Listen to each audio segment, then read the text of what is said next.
Buenas tardes, mi nombre es Paola Almésiga. Yo vine a presentar un artículo para la aula de reproducción de teleostios.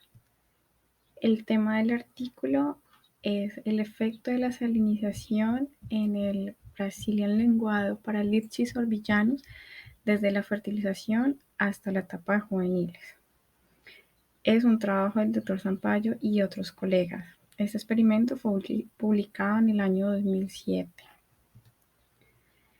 El Paralichis orbillanos es una especie que se puede encontrar en aguas rasas entre 20 y 30 metros de profundidad. El lenguado está en toda la costa desde el Río de Janeiro en Brasil hasta el Mar de Plata en Argentina. Este lenguado se encuentra en aguas estuarias y el análisis de algunas histologías muestran que las femias no ovulan en cuanto no estuario. Se afirma también que por su comportamiento el lenguado desova en el océano.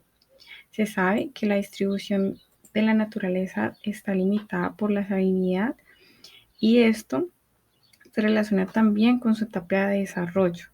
Las larvas están más adaptadas al agua salada que al agua dulce y los juveniles resisten en agua de baja salinidad. Bueno, considerando que las larvas del lenguado pueden vivir en un amplio rango de concentración de sales, el objetivo de este trabajo fue avaliar los efectos de las salinidades sobre los estados de desenvolvimiento, incluyendo los gametos, los ovos, las larvas y los juveniles.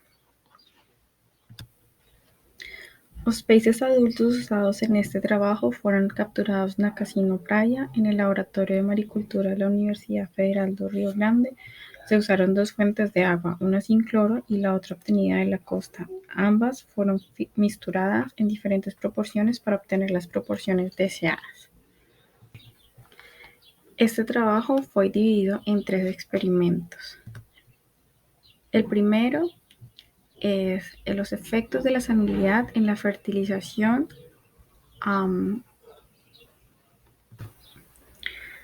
Bueno, inicialmente, como se muestra en esta gráfica, todos los adultos fueron aclimatizados a una salinidad del 35%. Las females con un diámetro ovocito mayor a 400 micras fueron inducidas a desovar con extracto de pituitaria de carpa y se dejaron en tanques de 180 litros. Por otro lado, el proceso de fertilización de este fue un método seco y se obtuvo el semen de 3 machos que fueron divididos en 4 porciones con diferentes concentraciones en las que fueron activados con agua. Se utilizó el porcentaje del 10, del 15, del 25 y 35%. Luego se adicionaron 2 ml de ovos. Después de 10 minutos se limpiaron y se homogenizaron y se consiguió una muestra de 100 ovos de cada una de las diluciones que se miraron en el microscopio para confirmar la tasa de fertilización. Los huevos fertilizados se midieron y se obtuvo la tasa de eclosión.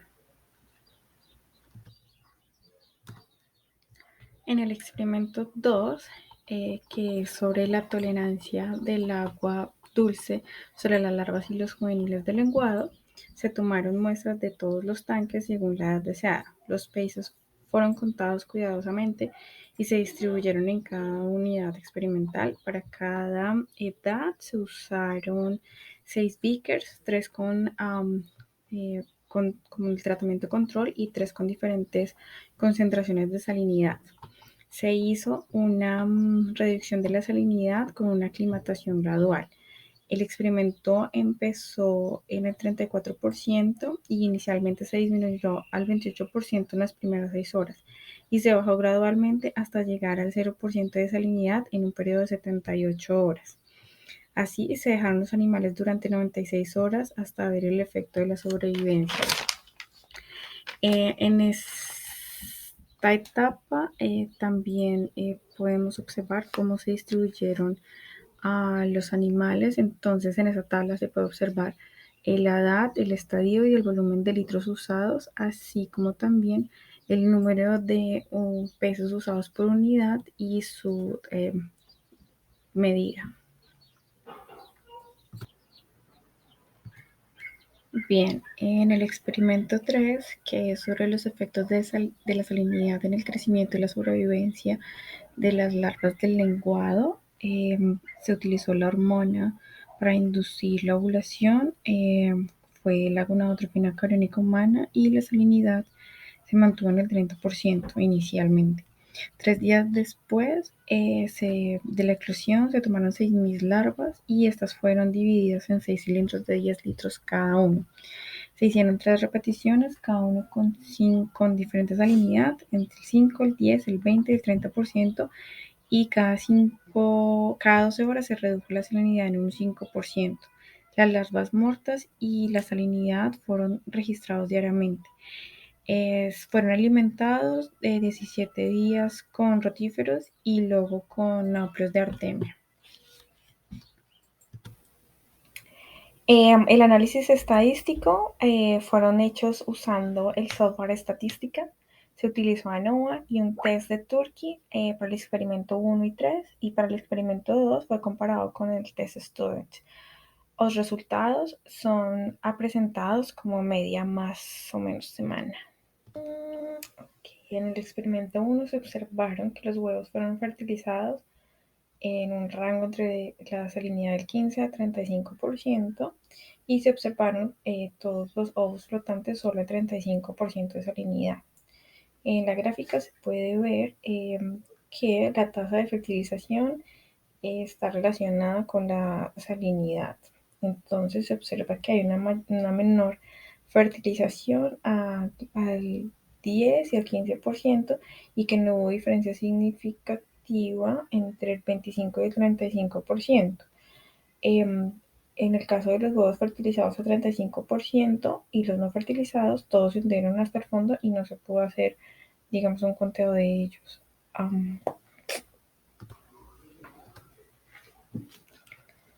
Por otro lado, en los resultados del experimento 2, donde estaba la tolerancia al agua dulce para las larvas y los juveniles, sin importar la edad de supervivencia, esta fue de 100% durante las primeras 42 horas, cuando la salinidad fue del 34 al 12%.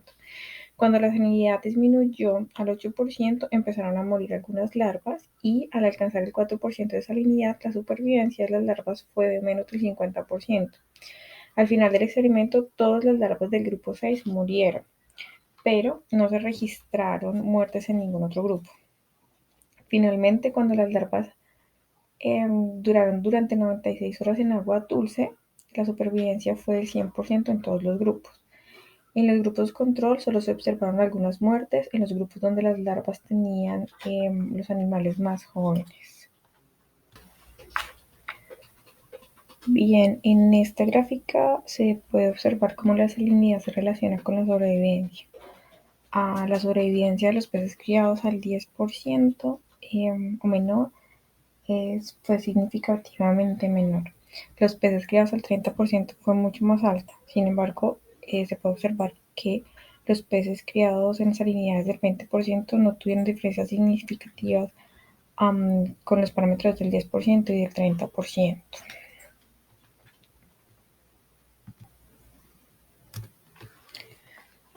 Por otro lado, ellos también observaron que el crecimiento se ve afectado por la salinidad donde se crían los peces. Ellos muestran que las larvas criadas a menos del 10% fueron un poco más pequeñas en comparación con los otros grupos.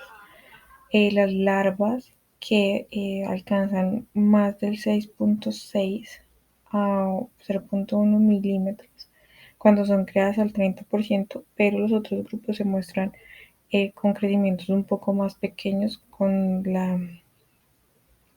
los otros tratamientos.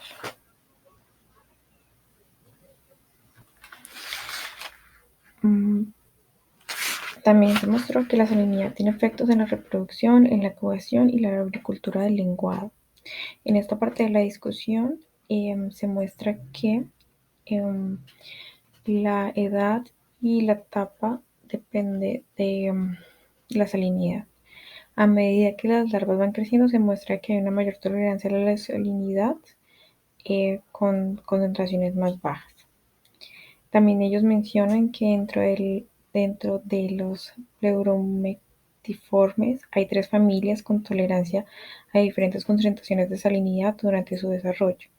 De acuerdo a Arnold Reed en 1991, los Pleuronectidae Plactylis en edad adulta toleran agua dulce y los Ramoselea tapirina, aunque también crecen en aguas dulces, presentan una supervivencia del 15%. En varios estudios de crecimiento y supervivencia de juveniles de californicus se muestra que tienen resultados similares en concentraciones al 8 y el 34% de salinidad. En la tabla número 2 se muestra la edad y las diferentes concentraciones de salinidad, donde se muestra la supervivencia de las larvas y de los juveniles, mostrando que a diferentes concentraciones de sal y de agua hay una alta supervivencia cuando se muestran en un periodo de 96 horas, que fue lo que duró el experimento. En este trabajo se observó que los huevos fertilizados con salinidades superiores al 15% coincide con los hallazgos de otros autores. También se expresa que los espermatozoides que están en salinidades iguales o menores al 10% no se presentaban móviles, pero los que están al 15% siguen siendo activos por al menos 10 minutos. Hardy y Pancus también comentan que el éxito de la reproducción y el crecimiento depende de la aclimatación de los peces cuando se va disminuyendo la salinidad. También existen otros estudios con otros tipos de peces que muestran el mismo resultado, que a mayor salinidad en el agua, la tasa de sobrevivencia es mucho mayor. Este estudio, en comparación con otros estudios, también reporta que a las salinidades más altas, como los huevos pueden flotar, entonces hay un mayor porcentaje de inclusión en esta especie y con otras especies de peces. Uno de los autores, Louis, en 1994 también afirma que los huevos que no tienen los estudios que no tienen alta salinidad, los huevos no pueden flotar y entonces ellos se hunden y generan una mala calidad del agua, afectando los resultados de la continuación de los experimentos. Aunque se pueden agregar, digamos, un poco mayor oxigenación para generar un flujo que permita que los huevos estén flotando.